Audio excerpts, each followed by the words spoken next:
Hey everyone, and welcome to The Explainer. I'm really glad you're here because, honestly, today we're tackling one of the most high-pressure, make-or-break phases in the entire software business. We're rolling out the ultimate survival map for navigating the high-stakes world of B2B SaaS pre-sales, and we're zooming in specifically on the wild world of AI products. If you've ever had that sinking feeling of getting ghosted on an email right before the finish line, you're in exactly the right place. To really grasp what we're looking at today, we've got to talk about the sheer stakes involved. Pre-sales, it's everything that happens between the exact moment someone first shows interest and that glorious, triumphant moment they finally sign the contract. But look out, because this space in between, it's a dangerous chasm. For technical AI SaaS, this is literally the battleground where deals are won or lost. It's not just about flashy marketing anymore. It's about successfully crossing that gap. Seriously, it's where enthusiasm goes to die if you aren't careful. Okay, let's dive right into this. Here's our map to a signed deal. First, the pre-sales chasm. Second, qualifying the lead. Third, proving the product works. Fourth, navigating the deal finish. And finally, automating with PLG marketing. So, Section 1, the pre-sales chasm. What even is this chasm? Well, it's that critical window where technical buyers, especially the ones buying AI SaaS, have to build absolute trust that your product actually does what it says it does way before they ever trust you as a vendor. You know how it is in AI right now. There's so much hype. Buyers are naturally skeptical. They need rock-solid proof. Which brings us to Section 2, qualifying the lead. See, because proving your AI actually works takes a massive amount of resources, you're going to be burning a lot of energy on your prospects. We have to build some defensive tactics to separate the serious buyers from the folks who are just, kicking the tires. You really have to ask yourself a somewhat brutal question. How do you know if a lead is actually worth pursuing? In the real world, your time is literally your most valuable asset. If you spend weeks running complex technical demonstrations for a prospect who is never going to buy in the first place, you're losing money. You're missing out on real opportunities. You absolutely have to protect your time. To fix this, sales teams have historically relied on qualification frameworks. A classic one you've probably heard of is BANT. It stands for budget, authority, need, and timeline. Basically, it's a lightweight checklist to quickly size up a prospect. Do they actually have the budget? Does the person you're talking to have the authority to buy? Is there a true pressing need?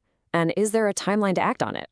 It's a solid baseline, even if some modern sales gurus like to treat it like a total dinosaur. But here's the thing.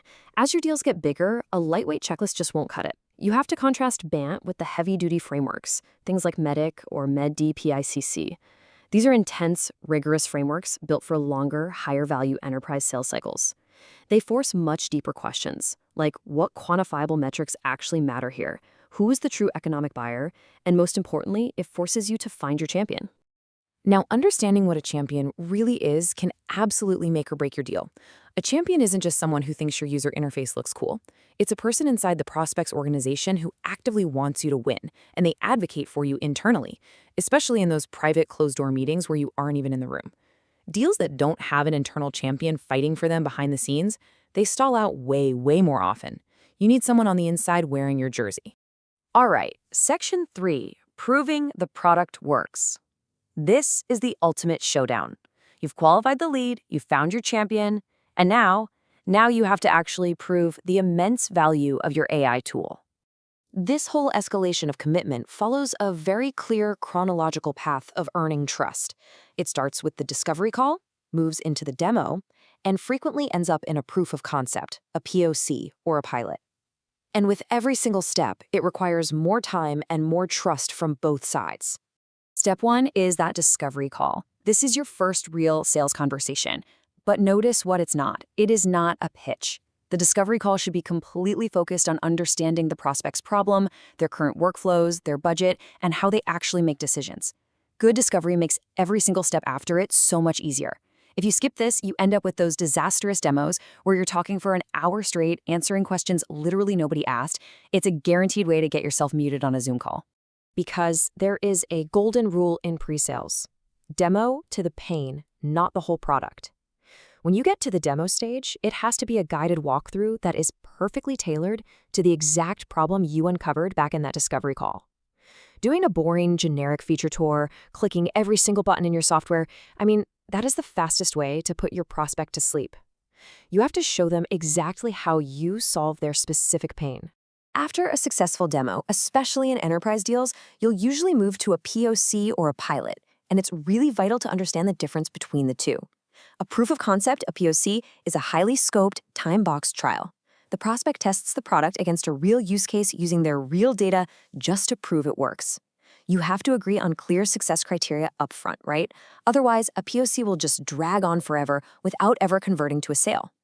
Now, a pilot is slightly different. It implies a small, live rollout with actual real-world usage, and sometimes the prospect even pays a small fee for it. It basically acts as a working bridge into a full contract. And as these deals get highly technical, a generalist salesperson usually can't juggle the relationship and the deep technical architecture all at once. Enter the sales engineer, or solutions engineer. This is a highly technical pre-sales role. They're the ones actually running the complex demos and POCs because they can seamlessly answer those deep, in-the-weeds technical questions that a typical account executive just can't handle. Moving on to Section 4, navigating the deal finish. You've proven the tech works. They love it. But just because they like the tool doesn't mean you've won. Now we have to navigate the corporate red tape to actually cross the finish line. To do that, you have to understand the different buyer roles in any deal. You've got the user buyer. They're using the software day-to-day. You have the technical buyer, often the one running your POC, checking if it integrates securely, and you have the economic buyer, the person who actually controls the budget and makes the final call. Let me tell you, selling only to the user buyer because they love your tool while completely ignoring the economic or technical buyers, that is the single most common way deals die right at the finish line. As you're engaging all these different buyers, you're going to face objections. That's just a fact. Objection handling is all about addressing the specific reasons a prospect hesitates. Things like price, security, the illusion that they could just build it themselves, or the headache of switching systems. The absolute best sellers, they don't wait to be asked. They handle these hesitations proactively. They address them directly in their content and their demos before the prospect even has a chance to bring them up. And speaking of objections, I really want to slow down here for a second because this next step is massive. The security review, or the dreaded vendor questionnaire. This is where the prospect's IT team reviews your data handling, your compliance, your architecture.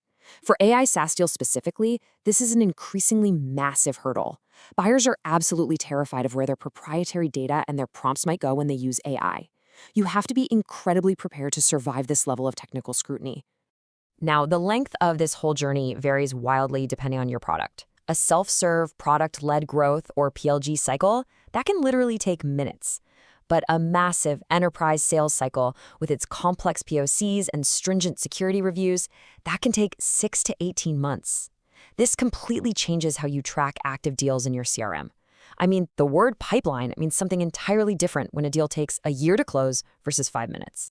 But whether your cycle is minutes or months, you absolutely must conduct wins-loss analysis. Don't just pop champagne for the wins. You have to rigorously review the losses. Which objections keep killing your deals? Which features actually get referenced by the folks who buy?